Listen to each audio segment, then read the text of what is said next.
Bon, ça c'est l'exercice que j'avais demandé de faire. Alors donc je vous rappelle que l'exercice donc consiste à créer une application web J2E dans la base qui permet donc de représenter, qui permet de créer, on va dire un petit jeu hasard en utilisant le protocole HTTP. Alors le principe c'est quoi? C'est que le serveur choisit un nombre aléatoire. Donc c'est-à-dire quand je démarre le serveur, il va choisir un nombre aléatoire entre 0 et 100. Bon, ça peut être 1000, ça peut être un nombre quelconque. Alors par la suite, les clients, une fois connectés, donc à un moment donné, vous allez représenter des clients HTTP. Une fois connecté, le client doit saisir un nombre pour deviner le nombre secret. D'accord? Vous devinez le nombre secret. Et après, le serveur, il va vous répondre avec 3 éventualités, à savoir des indications. Votre nombre est plus petit, ou bien votre nombre il est plus grand que le nombre secret, ou bien tout simplement, bravo, vous avez gagné. Et après, il faut juste noter ce qui est intéressant dans cette application, c'est qu'il y aura, en même temps, il y a plusieurs utilisateurs qui vont jouer en parallèle. Et après, par la suite, c'est une compétition, donc c'est juste voir quel est le premier qui va trouver le nombre secret. Alors en fait, c'est un petit jeu, mais en même temps, pour vous, ça sera l'occasion certes de faire la différence entre l'utilisation des objets request et session. Parce qu'en fait, ici, donc, vous allez devoir utiliser la session de l'utilisateur. Et à travers cette démonstration, on va essayer donc de montrer c'est quoi l'intérêt de la variable session. Alors bien sûr, sur l'interface utilisateur, donc, on devine le nombre secret. Et après, on va essayer donc d'afficher à l'utilisateur, on va dire l'historique, c'est-à-dire toutes les réponses qui ont été envoyées par le serveur précédemment. Bon, alors vous allez juste dans un premier temps suivre ce qu'on va faire, donc les éléments de correction. Alors vous avez une architecture qui va s'appuyer sur le modèle MVC, dans lequel il y aura 2 couches. Il y a la couche métier et la couche web. Alors la couche métier, donc ça va être, c'est le jeu lui-même. Et après la couche web, donc dans la couche web, donc on va créer le contrôleur, le modèle et la vue. Alors donc je vous rappelle que pour créer une application web J2E, petit truc qui clignote ici.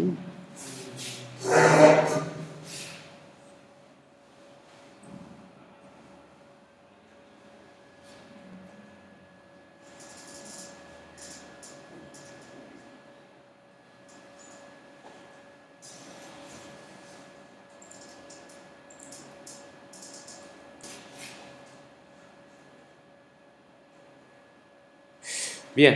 Alors donc pour créer un projet web J2E, donc vous savez comment le faire. Donc en principe, la première des choses, c'est créer un projet web dynamique. Donc on va créer un projet web dynamique, Dynamic Web Project. Et le projet, on va l'appeler par exemple jeu, tout court. Alors quand vous créez un projet web dynamique, on aura besoin de spécifier le serveur. Alors dans notre cas, nous utilisons Tomcat.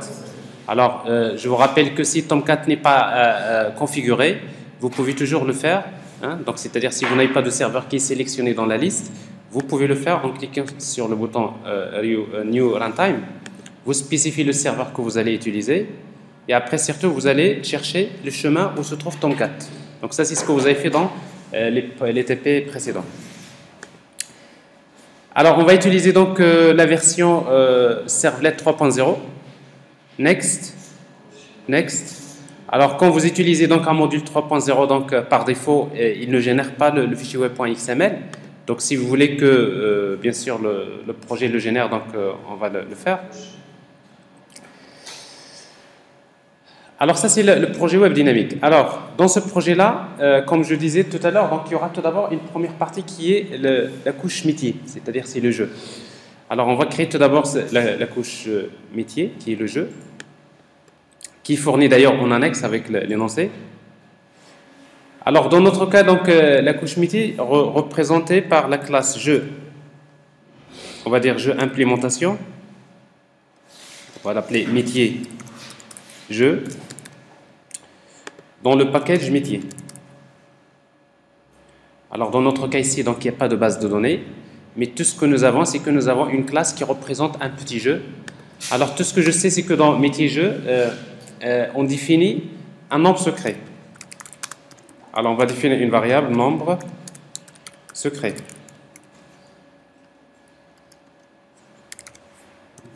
Nombre secret. Et après, on va définir également une variable booléen fin qui permet d'indiquer à un moment donné si le jeu est terminé ou pas.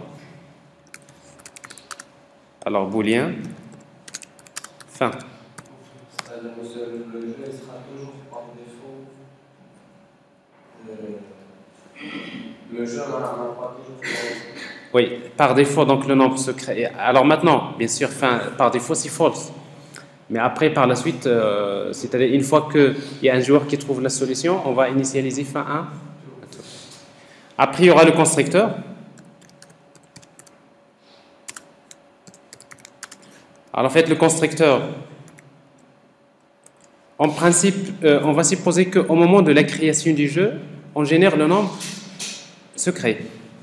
Alors pour générer le nombre secret, si vous voulez, on va créer une méthode indépendante qu'on va appeler générer public void générer secret. Alors en fait, générer secret, qu'est-ce qu'il permet de faire? Il permet tout simplement d'initialiser le nombre secret égal à quoi? Alors pour générer un nombre aléatoire, on utilise math.random. En fait, la méthode random de la classe math génère un nombre réel entre 0 et 1.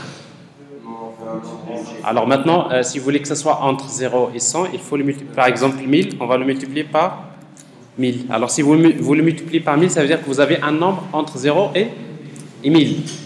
Et après, comme c'est un nombre entier, il faut faire un stochastic. On va le convertir en int. Alors, entre parenthèses.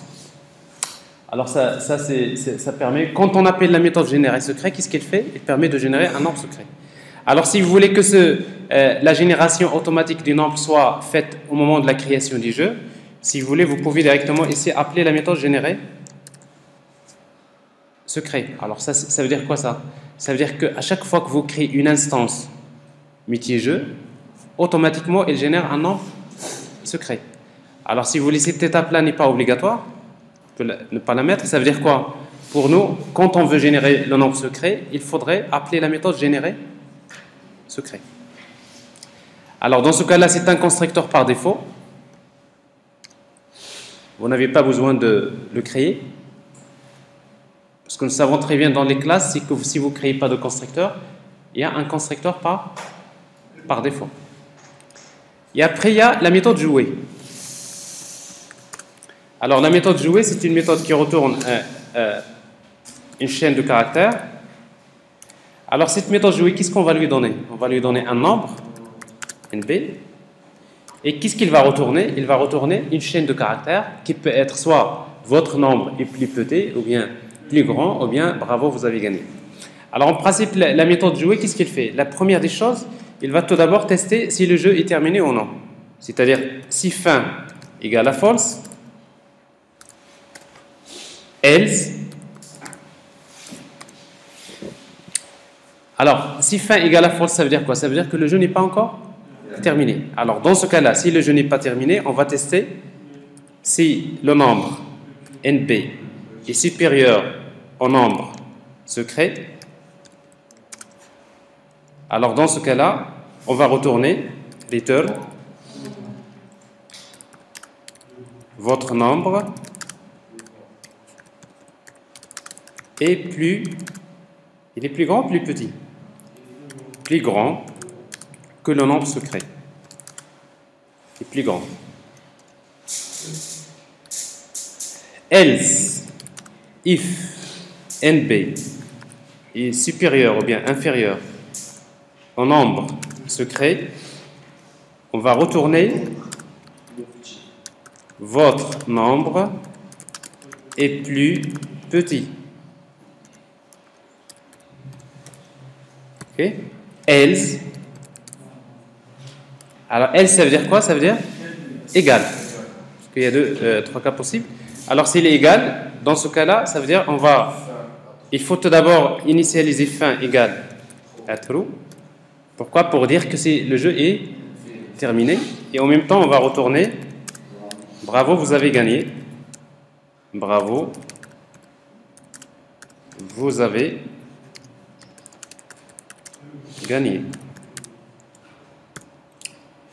Alors maintenant, qu'est-ce qu'il reste? Il reste maintenant else. Ça veut dire quoi else ici? Ça veut dire si un joueur tente de jouer alors que le jeu est déjà terminé. Qu'est-ce qu'on va retourner comme résultat? On va retourner, on va lui dire le jeu est terminé. Le jeu est terminé. Le nombre recherché est le nombre. Et le nombre secret, c'est nombre secret. Ça veut dire que on imagine qu'il y a plusieurs joueurs qui vont jouer en même temps. Il y a forcément un qui va trouver la solution. Mais vous ne savez pas si le jeu, vous tentez de jouer. Après, il va vous dire le nombre est terminé. Et le nombre secret est. Mais en même temps, on va essayer d'afficher le gagnant. C'est-à-dire, dans notre cas, on va essayer donc d'afficher, par exemple, l'adresse IP du joueur qui a gagné. Donc, ça, c'est des petits détails que nous allons travailler tout à l'heure. Alors, ça, c'est en fait, une petite application, un petit jeu, n'est-ce pas? Alors, ce jeu-là, on peut l'utiliser dans une application classique Swing, une application n'importe laquelle, une application mobile, je ne sais pas quoi. Mais ici, donc, il s'agit de créer une application web. Alors maintenant, pour créer l'application web, nous allons respecter le modèle MVC. Alors, pour respecter le modèle MVC, nous allons créer tout d'abord le contrôleur. On va essayer de faire les choses progressivement et je vous demanderai plutôt de prendre un stylo et de penser avec moi. Vous n'avez pas besoin de travailler maintenant parce qu'il s'agit de faire une synthèse, d'accord? Et la vidéo, elle est enregistrée aussi.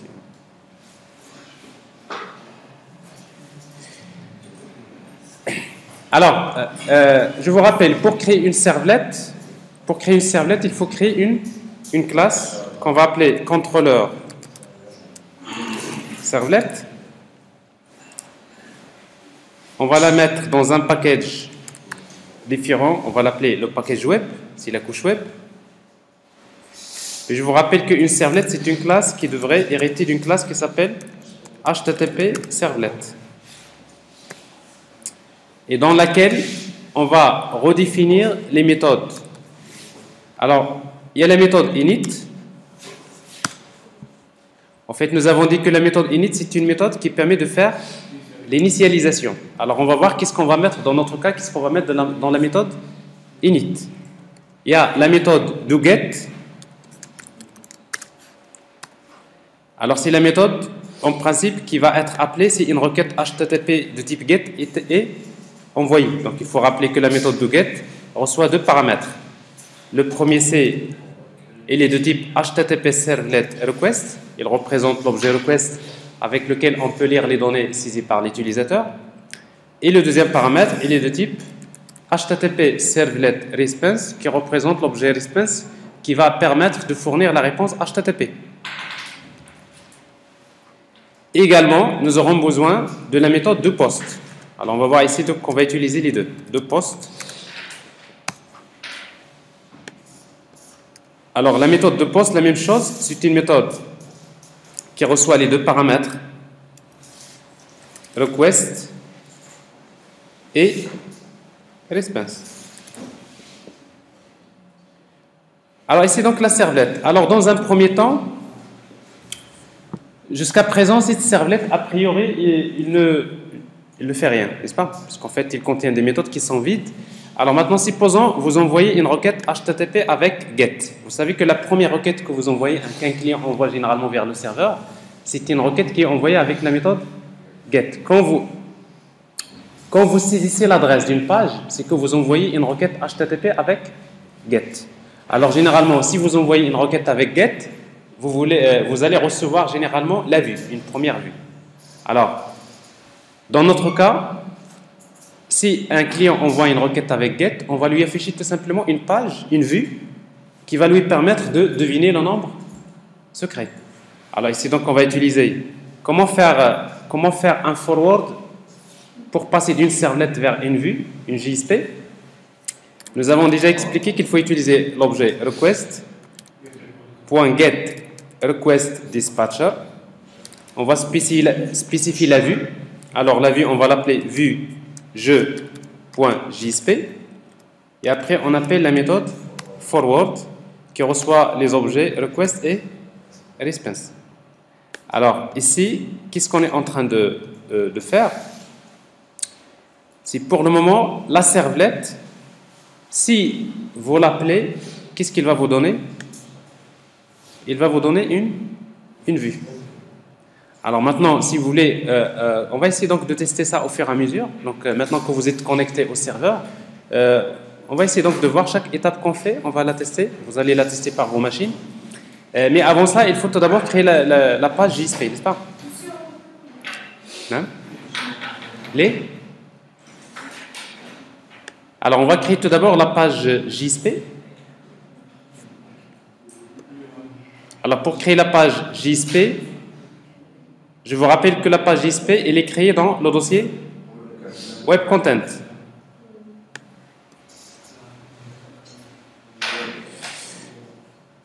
JSP file.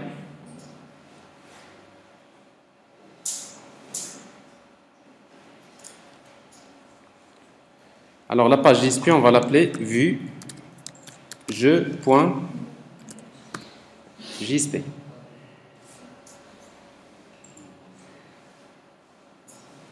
Voilà. Alors pour nous, pour le moment, une page JSP, c'est presque une page HTML. Alors, dans notre cas, le titre de la page, on va l'appeler jeu hasard. Ça, c'est le titre de la page. Et après, pour le moment, on va juste afficher un message pour montrer que ça marche. Le titre jeu hasard. Alors maintenant, si vous voulez que ça marche maintenant, il faudrait déployer le contrôleur. Alors comment déployer s'il vous plaît, vous allez faire ça, parce que si vous tentez de travailler en même temps que moi, vous n'allez ni faire ça, d'accord, bon, je vous donne les éléments de correction, et plutôt je vous laisse l'occasion de poser des questions et de discuter, c'est ce que je préfère, d'accord? Alors donc, si vous voulez que le contrôleur fonctionne, nous avons dit qu'il faut le déployer. Alors comment déployer une servlette? Pour déployer une servlette, nous avons dit qu'il y a deux solutions. Soit la déclarer dans le fichier web.xml, soit utiliser les annotations. Okay? Alors, la déclarer dans le fichier web.xml, dans le dossier web1 via le dossier web.xml.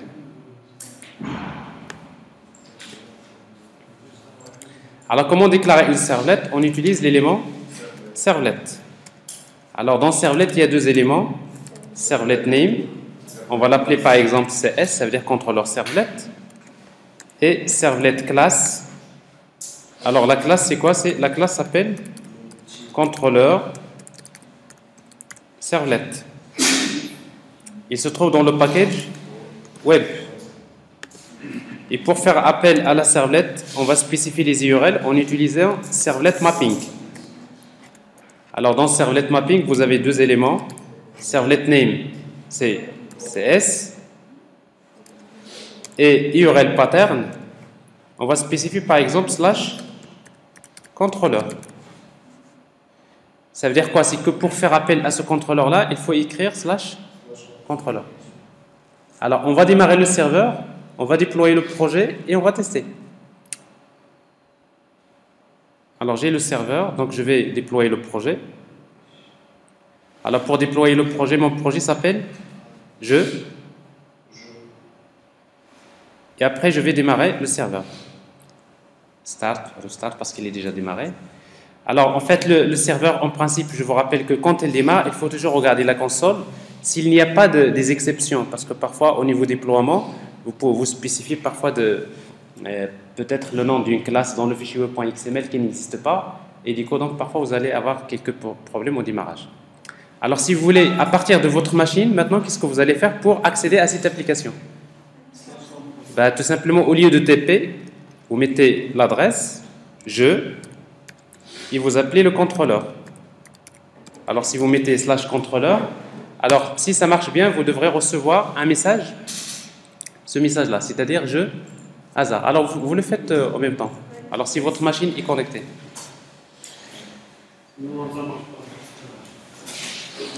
Alors, en tout cas, si vous êtes connecté au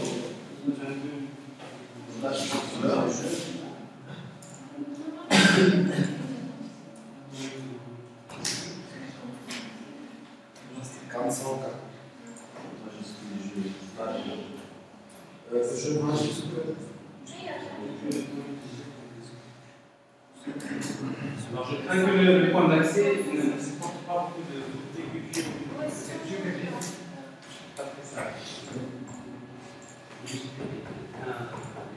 Là, avec HTTP, ça ne va pas marcher. Si vous mettez TP, ça ne va pas marcher. Et vous mettez slash. Parce qu'en fait, le projet, on n'a pas HTTP, mais on l'a appelé jeu. Donc vous mettez 80-80 slash jeu slash majuscule jeu. Contrôleur minuscule. Voilà. Voilà, c'est HTTP 192.168.0.101 80-80 slash jeu majuscule slash contrôleur minuscule.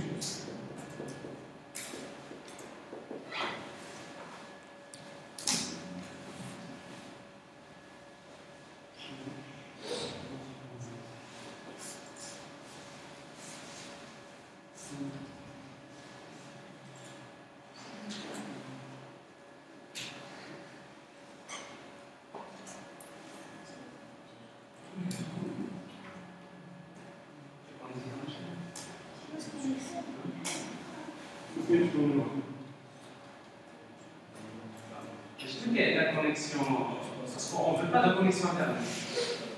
C'est pas la connexion. Maintenant, ce qui nous intéresse, c'est la connexion. Ça marche pas.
Ça passe? Non?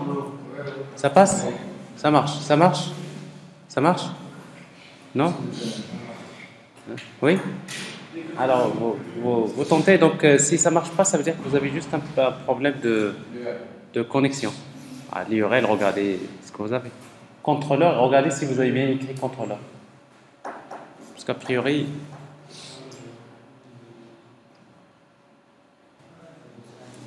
Alors, dans notre cas, la méthode de get, tout ce qu'il fait, c'est qu'il fait un forward vers la vue. Alors ici, donc, vous voyez donc request.get request dispatcher .forward. Ça veut dire qu'il fait un forward vers la page JSP qui s'appelle vue jeu.jsp. Et la page JSP, qu'est-ce qu'il envoie? Il envoie une réponse HTTP. Et ici, donc, vous avez le texte je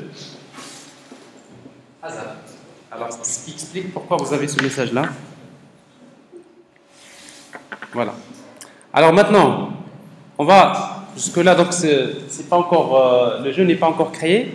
Alors maintenant, si vous voulez qu'on crée ce jeu-là, il va falloir que le contrôleur utilise la couche métier. Vous suivez?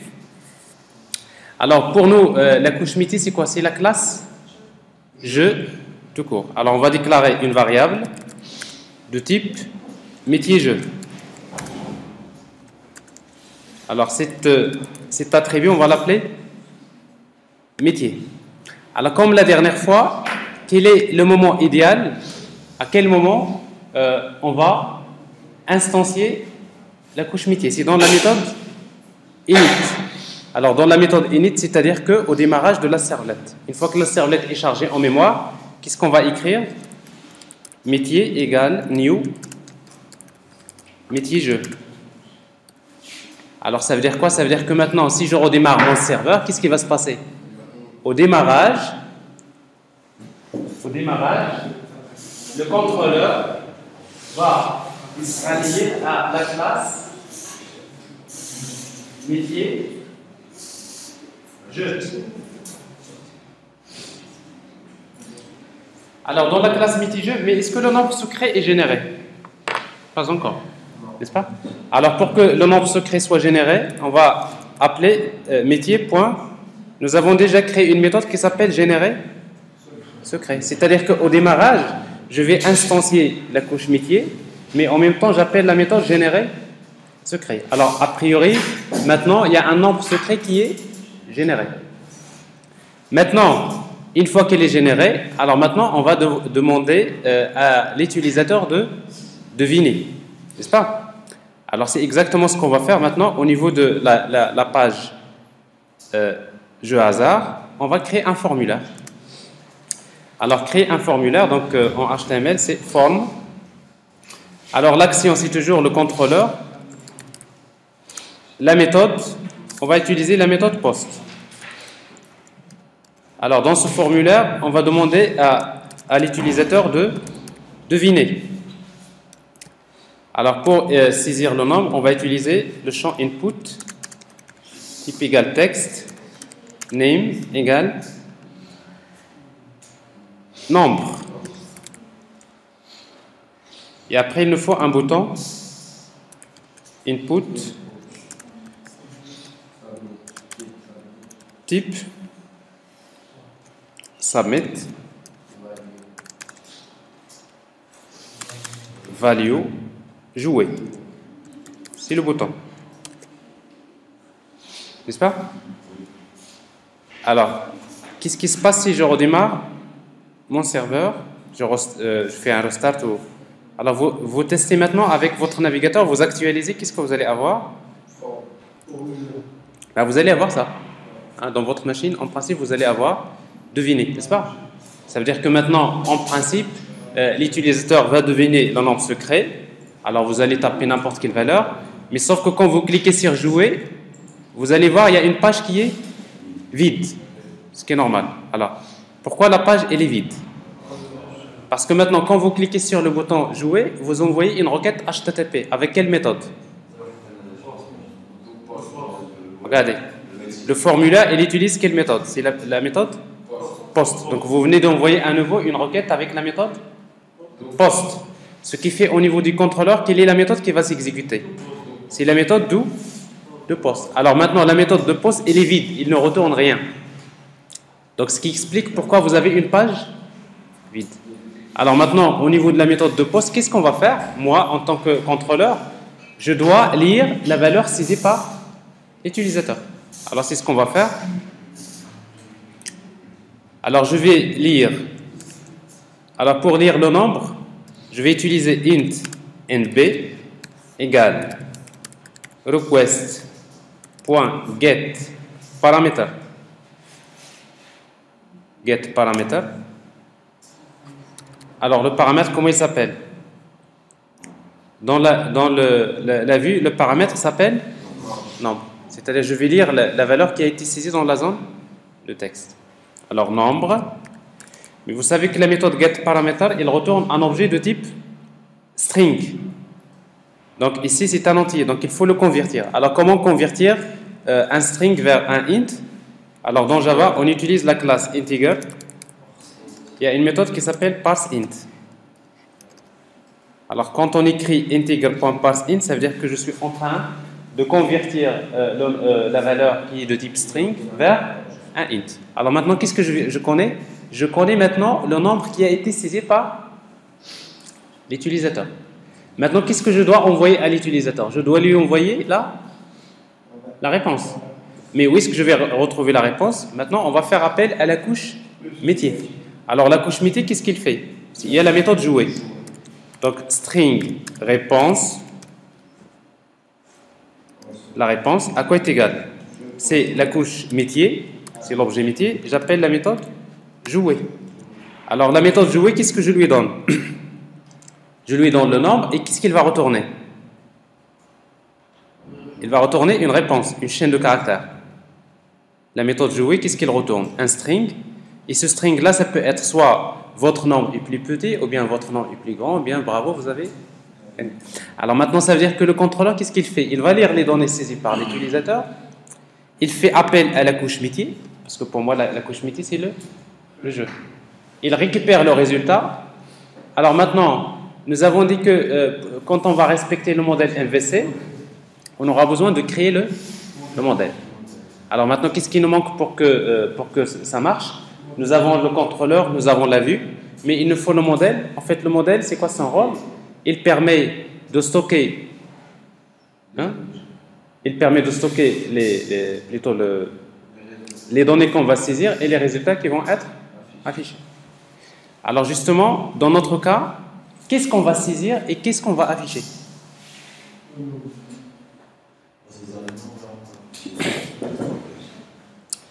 Alors, qu'est-ce qu'on va saisir? On va saisir le nombre et qu'est-ce qu'on va afficher? Les messages. Alors, regardez, on va saisir le nombre, mais qu'est-ce qu'on va afficher dans la vue? C'est l'historique, n'est-ce pas? Alors, pour moi, l'historique, ça peut être un tableau de chaîne de caractères, ça peut être une liste de strings. Alors, justement, on va créer le modèle. Modèle. Modèle jeu. Modèle jeu, toujours dans la couche web. Alors en fait, le modèle, dans notre cas, on aura besoin, comme je disais, de saisir un nombre. On va saisir un nombre. Et qu'est-ce qu'on va afficher? Une liste de strings. Donc je peux déclarer liste de strings. Alors je vais l'appeler historique. Historique. Et je vais créer une liste de type array list par exemple.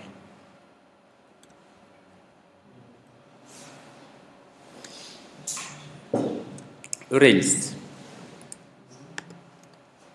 Ça veut dire quoi? Dans le modèle, voilà ce que je vais saisir et voilà les résultats qui vont être affichés. Donc c'est comme ça qu'on définit généralement le modèle. Alors maintenant, il faut générer les getters et setters. Getters and setters. Alors maintenant, ce modèle-là, il va me servir pour... Voilà. Alors ce modèle, il va me servir pour l'utiliser.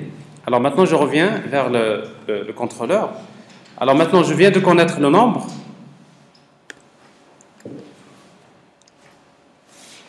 Le nombre que je vais saisir, il faut le stocker dans le modèle. On est bien d'accord? Alors on crée le modèle. Modèle jeu. Mode égale new jeu modèle. Alors je sais que dans le modèle, je vais stocker la donnée qui a été saisie. Qu'est-ce qu'on a saisi? C'est le nombre NB. Donc mode.set nombre à quoi est égal? C'est NB. Qu'est-ce que je viens de faire? Je viens de lire le nombre et je viens de le stocker dans le modèle. Ensuite, maintenant, j'ai un résultat. Regardez, je viens de stocker les données saisies dans le modèle. J'ai un résultat qui est la réponse. Je vais la stocker également dans le modèle. Alors, modèle, je sais que dans le modèle, j'ai une liste qui s'appelle historique, n'est-ce pas? J'ai une liste qui s'appelle historique. Donc, je vais appeler la collection get historique et je vais faire appel à la méthode add. Alors, get historique, ça me retourne la liste, le tableau, et je vais lui ajouter tout simplement la réponse. Donc, c'est-à-dire cette liste-là, donc s'il y a des valeurs, après on va voir est-ce que c'est suffisant pour pouvoir afficher l'historique. Alors, sans doute pas, mais il y aura encore des choses à ajouter. Alors maintenant, une fois que j'ai le modèle, maintenant il va falloir stocker le modèle dans... On va faire un forward, n'est-ce pas? Une fois que j'ai le résultat dans le modèle, je fais un copier-coller, ça veut dire que je vais revenir à la vue. Alors, request.get request dispatcher, j'appelle la page JSP. Mais avant de faire appel à la page JSP, nous avons expliqué que le modèle, il faut le stocker a priori, comme la dernière fois, on a stocké dans l'objet request. Ça veut dire que dans l'objet request, nous allons ajouter un attribut, une variable, set attribute, qu'on va appeler modèle. Et c'est quoi la valeur? C'est mode. Alors jusque-là, on vient de reprendre exactement les opérations classiques que fait le contrôleur. Alors je les répète. Le contrôleur, qu'est-ce qu'il fait? Il instancie le modèle. Deuxièmement, il va lire les données saisies par l'utilisateur. Troisièmement, il va stocker les données saisies par l'utilisateur dans le modèle. Quatrièmement, il fait appel à la couche métier pour faire le traitement. Cinquièmement, il va stocker le résultat dans le modèle. Et enfin, il va faire un forward vers la vue. Pourquoi? Parce que c'est la vue à nouveau qui va afficher le résultat. Sauf qu'avant de faire un forward vers la vue a besoin du modèle. Alors le modèle, nous allons voir que souvent, on le stocke soit dans l'objet request, soit dans l'objet session. Alors pour le moment, on n'a pas encore introduit la notion de la session. On va utiliser l'objet request et vous allez remarquer qu'est-ce qui va se passer. Et après, on va voir c'est quoi l'intérêt d'utiliser la session ici. Alors ça, c'est encore la première partie. Alors maintenant, il faut revenir à la page, la vue, JSP. Alors j'ai déjà expliqué la dernière fois que pour utiliser la vue JSP, en fait, il y a deux moyens de travailler. Soit vous travaillez avec JSP standard. Généralement, dans la majorité des cas, on n'utilise pas le JSP classique. C'est-à-dire, dans les pages JSP, on n'écrit pas le code Java. Hein, vous pouvez le faire. La deuxième, c'est utiliser les tags libres, c'est-à-dire utiliser les GSTL, n'est-ce pas? Alors comme dans la dernière fois, avec GSTL c'est plus laisse. Alors ça devrait marcher, mais si ça ne marche pas, ça veut dire qu'il y a quelque chose qui cloche. D'accord. Alors on va les utiliser ici. Alors pour les utiliser, qu'est-ce qu'on va faire? Alors je vous rappelle que pour utiliser GSTL, vous aurez besoin tout d'abord des tags libres JSP, c'est en fait deux fichiers .jar que vous devrez ajouter au dossier lib, premièrement. Alors où est-ce qu'on va les trouver? Alors ces fichiers .jar, si vous avez fait le TP la dernière fois, vous allez les trouver dans Tomcat.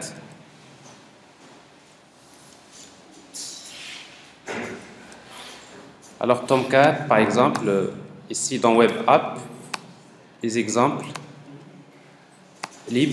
Alors vous avez GSTL et standard.jar.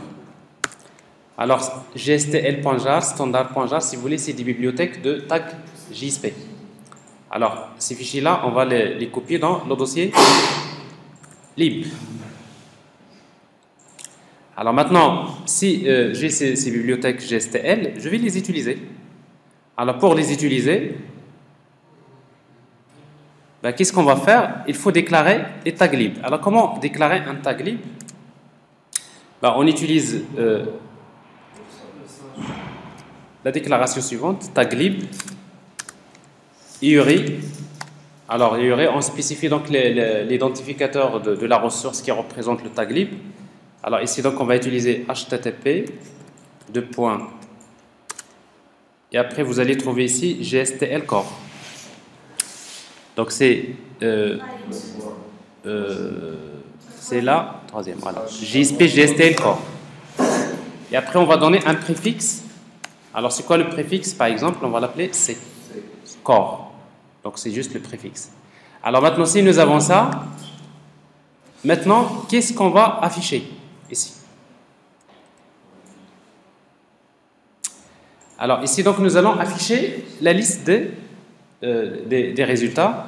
Alors pour l'afficher, donc, on va l'afficher dans si vous voulez qu'on fait le même affichage ici, on peut utiliser par exemple un tableau, hein, même s'il n'est pas visible, on peut le faire. Alors si vous voulez, on va utiliser un table. Et dans le tableau, on va afficher un ensemble de lignes. Alors pour afficher un ensemble de lignes, on va utiliser la boucle. Alors pour utiliser une boucle avec les GSTL, on utilise C de point for each. N'est-ce pas? Pour chaque. Alors maintenant, dans for each, on va utiliser items. Alors, items, c'est je vais parcourir quoi? Alors je reviens au contrôleur. Mais maintenant, la page JSpeed, tout ce qu'il connaît, il connaît le modèle. Alors je sais que dans le modèle, qu'est-ce que j'ai? J'ai le nombre et j'ai une liste de strings. Ok? J'ai le nombre et j'ai une liste de strings. Alors, maintenant, qu'est-ce que je vais parcourir? Qu'est-ce que je vais afficher en fait? Je vais afficher au niveau de la page JSP, qu'est-ce que je vais afficher? Ben, j'affiche l'historique parce que les éléments que vous voyez là, votre nombre est plus grand, votre nombre est plus petit, donc c'est des données qui sont stockées dans l'historique. Alors pour l'afficher, donc on va faire appel à modèle. C'est comme ça qu'on l'a écrit. Point. Alors dans modèle, j'ai historique. Pour chaque, je vais parcourir et après on va utiliser l'élément var. Alors ici donc la réponse rep. Si vous voulez, donc c'est comme si je suis en train de faire une boucle. Pour chaque réponse rep qui se trouve dans historique, c'est une boucle. Alors, qu'est-ce que je vais afficher? Je vais afficher une ligne. Et dans la ligne, j'ai TD. Et dans TD, je vais afficher quoi? Je vais afficher, avec les expressions GSTL, c'est dollars. Alors, il faut utiliser ici un dollar, n'est-ce pas? Parce que dans les expressions GSTL, hein, on les écrit comme ça, dollar, modèle, point historique. Alors, dollar, rep, tout court. Pour chaque réponse, je vais l'afficher. Alors, qu'est-ce que je vais afficher? Je vais afficher la réponse. Alors, si on fait ça, on va regarder déjà, est-ce que ça s'affiche comme voulu? Et s'il n'y a pas de problème particulier, donc je vais faire un restart. Alors, je reviens à l'application. Alors, si vous appelez le contrôleur la première fois, il vous donne le formulaire. Alors, on va deviner. Vous cliquez sur jouer, vous allez recevoir le message, votre nombre est plus petit. Alors, vous essayez vous-même. Alors, vous essayez encore. 900. Votre nombre est plus grand. Vous essayez.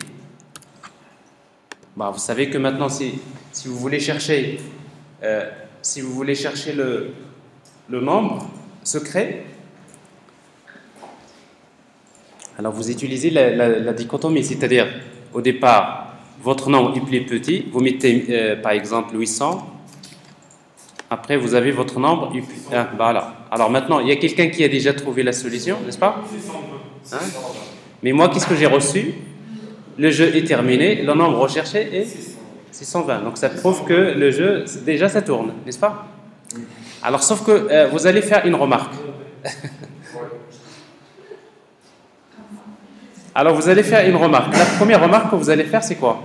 C'est que je n'ai pas l'historique. Je ne reçois que la dernière réponse. Est-ce que vous remarquez ça? Je reçois que la dernière réponse. Alors, qu'est-ce qui se passe? Alors pourquoi je reçois que la dernière réponse?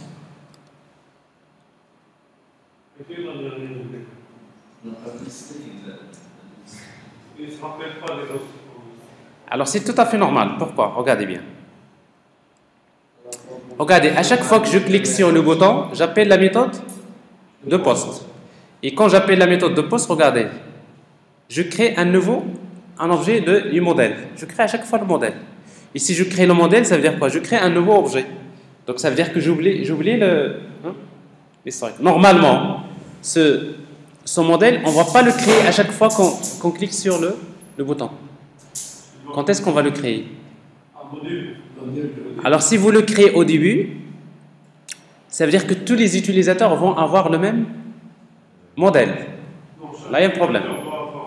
Normalement, chaque utilisateur, on va lui créer un modèle. Alors ici donc, si vous voulez créer un objet modèle pour chaque utilisateur dans lequel il va stocker ses propres données, exactement. Alors le seul moyen, c'est d'utiliser la notion de session. Alors ici donc, au lieu d'utiliser l'objet request ici, nous allons vous montrer comment travailler avec l'objet session. Alors maintenant, pour utiliser l'objet session, vous allez remarquer la chose suivante. Premièrement, je sais que quand j'envoie la première requête, avec la méthode de get, quand j'envoie la première requête, c'est la méthode de get qui va s'exécuter, n'est-ce pas? Alors maintenant, l'idéal, c'est qu'au niveau de la méthode de get, c'est à ce moment-là qu'on va créer l'objet modèle. Parce qu'en fait, on peut le créer quand on veut. Alors, pour le créer, cet objet session, alors maintenant, si vous voulez, pour utiliser la session, on utilise un objet HTTP session.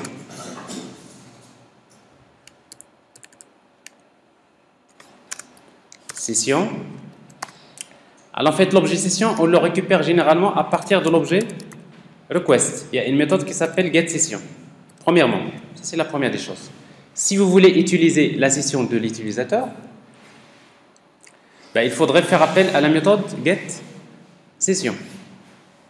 Alors maintenant, au niveau de cette session-là, dans la méthode de get, on va créer le modèle. Modèle jeu, mode égale new, modèle jeu. Et ce modèle-là, où est-ce qu'on va le stocker? On va le stocker dans la session. Alors, comme on a fait avec l'objet request, on va utiliser la session. Comment? Session point set attribute. Je vais accéder à la session de l'utilisateur. Je vais stocker un attribut que je vais appeler modèle et dans lequel je vais stocker le modèle. Alors, regardez ce qui se passe. Maintenant, quand j'envoie une requête avec get, il y a l'instanciation du modèle et le modèle il est placé dans la session. Mais est-ce que le problème est réglé? Le problème n'est pas encore réglé. Pourquoi? Parce que si vous envoyez encore la requête avec get, on va encore instancier le modèle. C'est-à-dire à chaque fois que vous appuyez sur entrée par exemple pour faire appel au contrôleur, on va à chaque fois instancier le modèle. Donc ici il faut faire un test. Quand est-ce qu'on va créer le modèle? On va créer le modèle uniquement quand il n'est pas créé. Alors, autrement dit, si vous voulez, dans la session d'utilisateur, alors ce que je vais faire, c'est ça. Alors, je vais prendre ce code-là, je le supprime. Et directement, au niveau de mon contrôleur, ici, c'est-à-dire dans la méthode de post, je vais tout d'abord faire un test. If. Alors, faire un test, mais je dois tout d'abord faire un coller. Alors, j'ai la session. Je connais maintenant l'identificateur de la session de l'utilisateur. Alors, je vais regarder dans la session. If session point get attribute modèle s'il est égal à nul. Alors, ça veut dire quoi? If session.getAttribute modèle égale à nul. Exactement. Je vais regarder dans la session de l'utilisateur, est-ce qu'il y a un objet qui s'appelle modèle? Alors, si ça n'existe pas, ça veut dire que il va retourner nul. Alors, dans ce cas-là, qu'est-ce qu'on va faire? S'il est nul, c'est à ce moment-là qu'on va créer le modèle. On va créer le modèle, c'est-à-dire new modèle jeu. Et dans la session, on va stocker le modèle. Donc, c'est-à-dire si le modèle, si la session n'existe, si le modèle n'existe pas dans la session, je vais créer le modèle et je vais le stocker dans la session. Else. Alors, else, ça veut dire quoi? Dans ce cas-là. Else, ça veut dire que le modèle existe déjà. Donc, je n'ai pas besoin à nouveau de le créer. Alors, dans ce cas-là, qu'est-ce que je vais faire? Je vais juste le récupérer. Et du coup, nous aurons juste besoin d'adapter notre application. Comment? Alors, l'astuce, c'est de déclarer le modèle avant. Alors, ici, donc, je déclare le modèle. Et si je vais utiliser modèle égale new jeu modèle, mais s'il existe déjà, c'est pas la peine de l'instancier. Qu'est-ce qu'on va faire? À quoi est égal modèle? Égal, à partir de l'objet session, get attribute modèle. Alors ça veut dire quoi? Si le modèle existe dans la session de l'utilisateur, je vais le récupérer. Alors comment le récupérer? On va utiliser session.get attribute modèle. Alors comme dans le cas de l'objet request, la méthode get attribute, il retourne un objet de type. Ben, c'est pas en regardant vos chaises que vous allez comprendre ce que je suis en train de dire, n'est-ce pas? Regardez là. Alors la méthode get attribute retourne un objet de type object, donc on aura juste besoin de faire un sous-casting. Ça veut dire que get attribute, on récupère un objet de type object et après on va faire un casting vers modèle jeu. Mais regardez ce code que vous voyez là. Alors ce code-là, généralement, vous allez toujours le trouver dans les applications dans lesquelles vous aurez besoin d'utiliser la session. Pourquoi? Parce que qu'est-ce qu'on est en train de faire? On est juste en train de faire, une fois que l'utilisateur clique sur le bouton, n'est-ce pas? Je vais regarder la session de l'utilisateur. Alors s'il contient le modèle, s'il ne contient pas le modèle, c'est-à-dire s'il est égal à nul, je vais créer le modèle, je vais l'instancier. Ça veut dire que c'est la première fois que l'utilisateur envoie la requête. Et dans ce cas-là, une fois que je l'instancie, je vais le stocker dans la session. Mais si la session de l'utilisateur contient déjà le modèle, ça ne sert à rien de l'instancier. Et bien tout simplement, je vais juste le récupérer. Et du coup, donc ici, on n'a plus besoin d'instancier là, parce que le modèle, on l'a déjà. OK? Et on n'a plus besoin de le stocker dans l'objet request.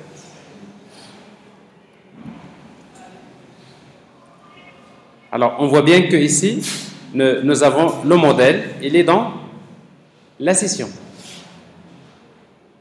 Alors, si on regarde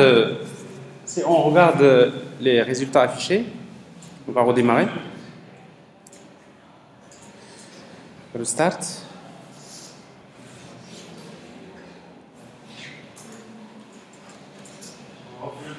Alors, vous refaites le test. Alors ici, donc c'est normal, je n'ai pas saisi la donnée. Qu'est-ce que vous remarquez?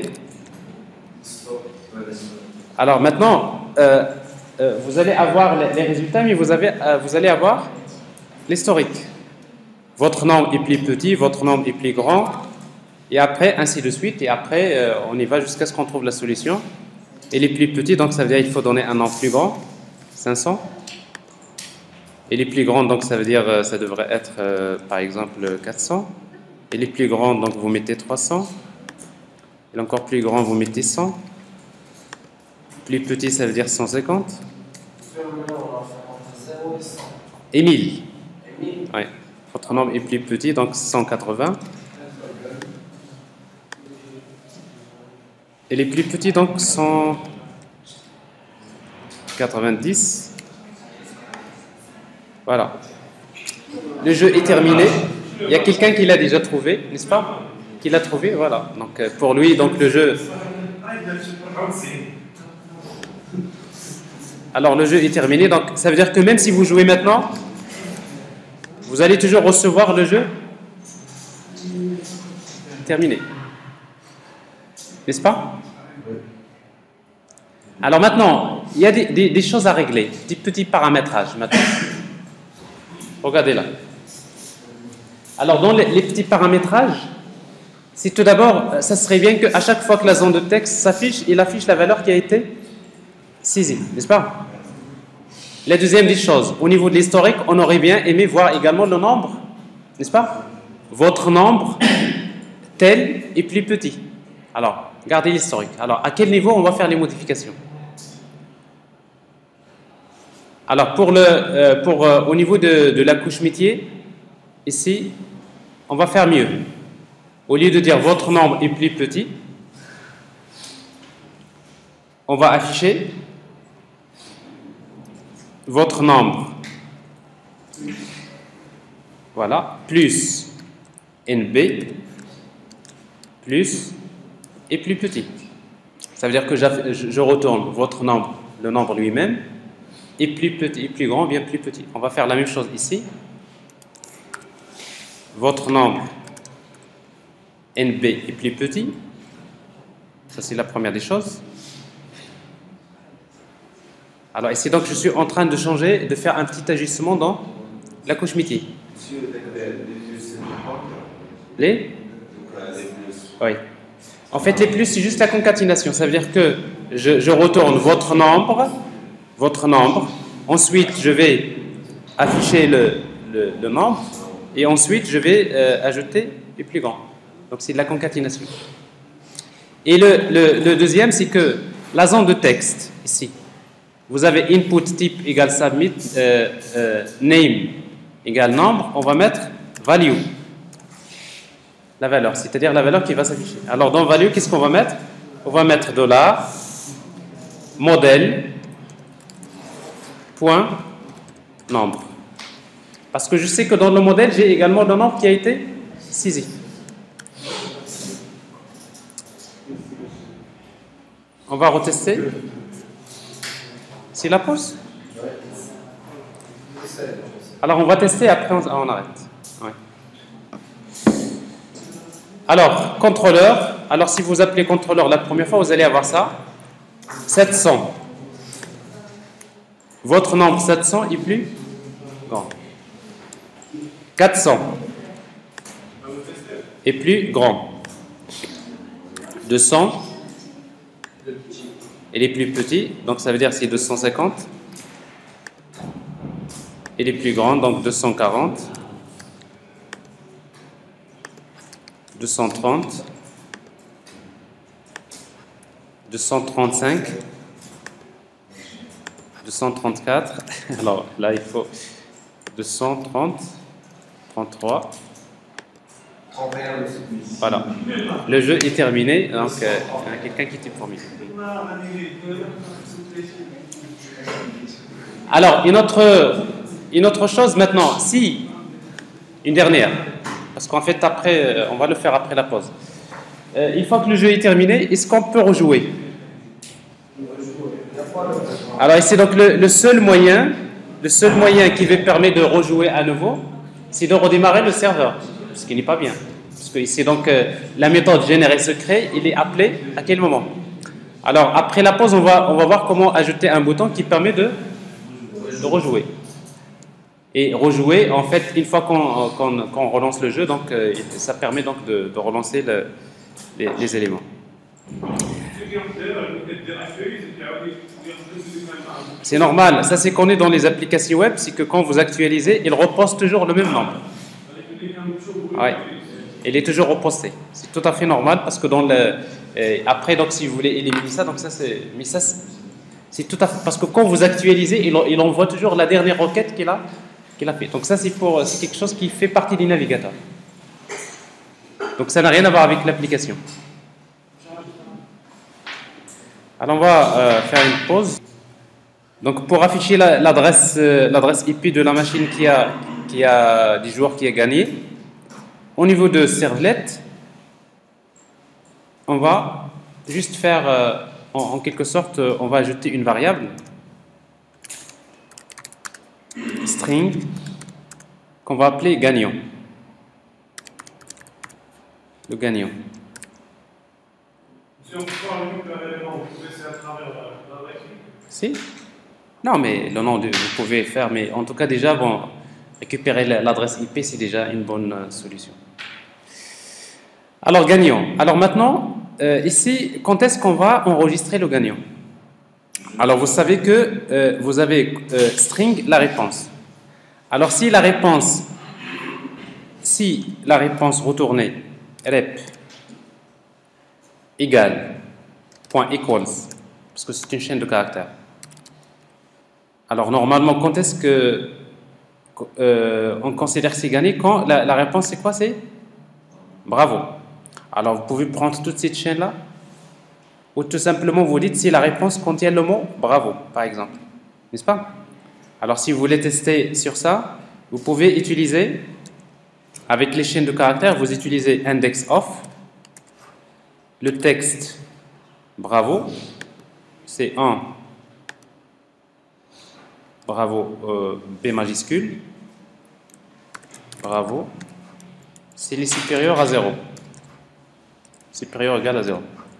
Alors ça veut dire quoi? Réponse.indexOf. Dans la réponse, on va chercher le mot bravo et on va voir sa position. Si sa position est supérieure ou égale à 0, ça veut dire que, le texte contient le mot bravo. Alors vous pouvez également utiliser une méthode qui permet de tester si une chaîne se trouve à l'intérieur d'une autre. Donc ça c'est un exemple. Alors dans ce cas-là, qu'est-ce qu'on va faire? Ben, tout simplement, à quoi est égal le gagnant? Alors le gagnant c'est request. Alors comment récupérer l'adresse IP avec l'objet request? Il y a une méthode qui s'appelle get remote address. En fait, la méthode get remote address elle permet de récupérer l'adresse IP du client. Parce que quand vous envoyez une requête HTTP, avec cette méthode-là, on peut connaître l'adresse IP du client. Alors pour nous, si la réponse contient le mot bravo, ça veut dire que celui qui a envoyé la requête a gagné. Et s'il a gagné, on a besoin d'enregistrer son adresse IP. Donc on l'a enregistré. Maintenant, il va falloir l'afficher.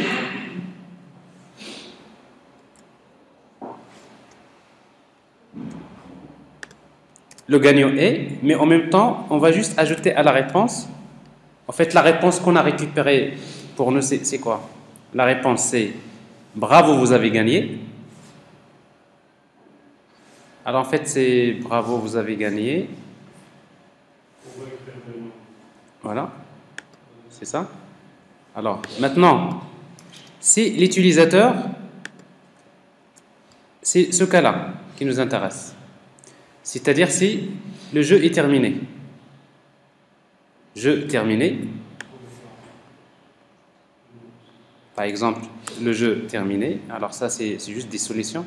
If, c'est la réponse. Point. Index of. Jeu terminé est supérieur ou égal à 0. Ça veut dire quoi ça? Ça veut dire qu'il y a un utilisateur qui a joué, mais on va lui dire le jeu est terminé. Alors dans ce cas-là, qu'est-ce qu'on va faire? Ben, tout simplement la réponse, on va lui ajouter égale la réponse actuelle, auquel on va lui ajouter le texte suivant. Le gagnant, gagnant, et voilà l'adresse IP, c'est-à-dire la variable gagnant. Alors ça c'est également une idée, mais après vous pouvez chercher une autre solution mieux que celle que je vous propose, mais ça reste toujours une solution. On va la tester. Je start. Là, on va regarder ce qui va se passer. Alors contrôleur, allez, vous jouez en même temps. 900, plus grand. 600, plus grand. 300, plus grand. 100, plus petit.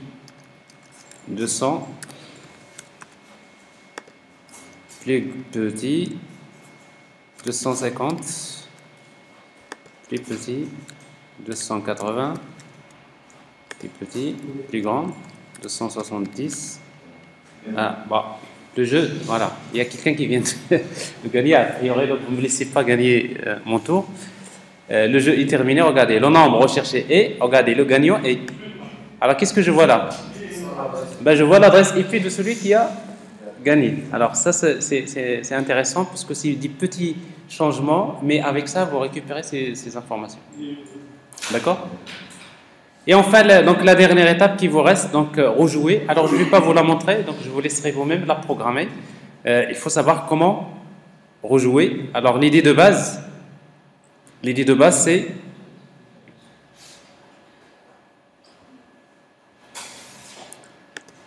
je vous montre quand même l'idée comme ça. Alors, dans la vue JSP, vous avez un bouton jouer. Et après, vous pouvez ajouter un autre bouton rejouer.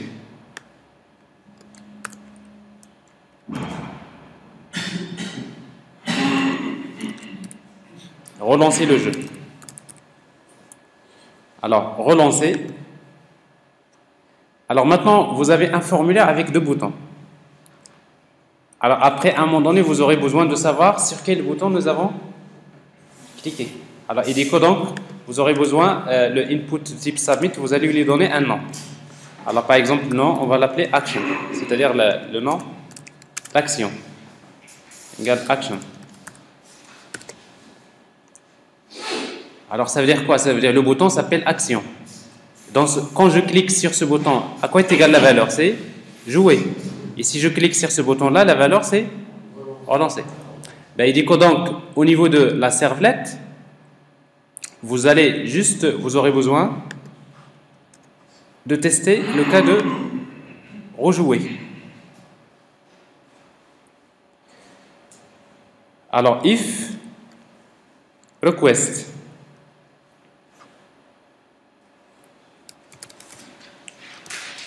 get parameter, comment s'appelle le paramètre? Ça s'appelle action equals relancer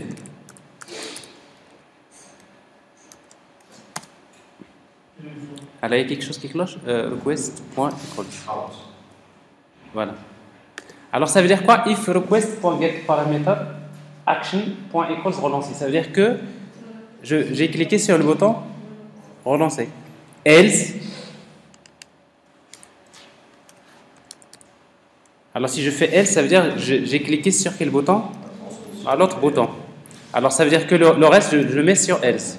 Tout ça jusqu'à cette étape-là, ici. Pourquoi? Parce que dans tous les cas, il faut toujours revenir à la vue.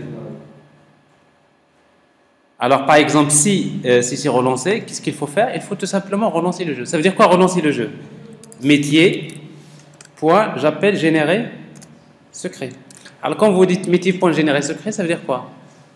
Vous demandez à l'objet métier de régénérer un nouveau nombre, plutôt un nombre secret, mais il faut faire attention, on génère le nombre secret, mais en même temps, il faudrait initialiser fin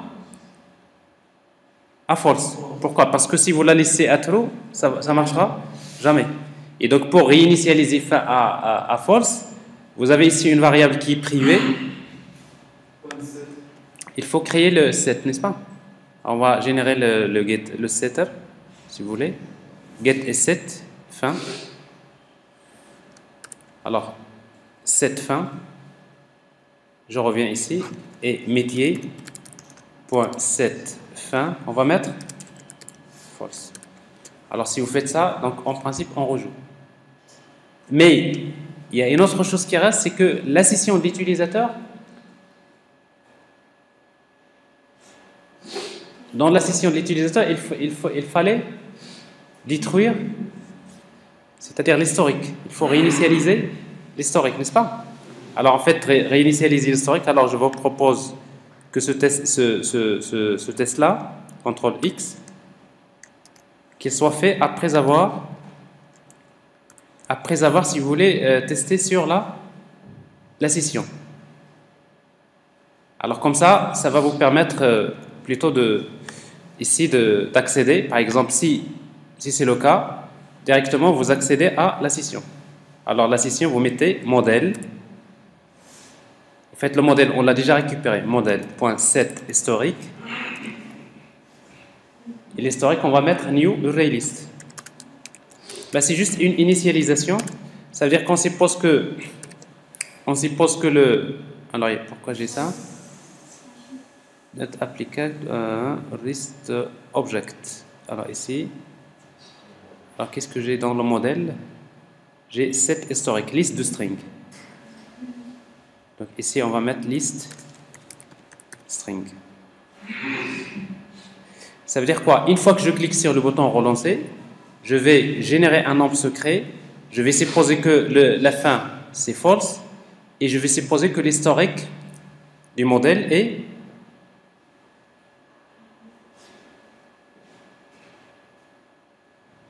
voilà, une liste vide. Mais si vous voulez, je le mets en point d'interrogation parce que je ne vais pas vous terminer cette partie-là, je vous laisserai vous-même regarder ce qui se passe parce que ça, a priori, ça va marcher, mais pas complètement. Mais on peut voir ce qui va se passer. Je start.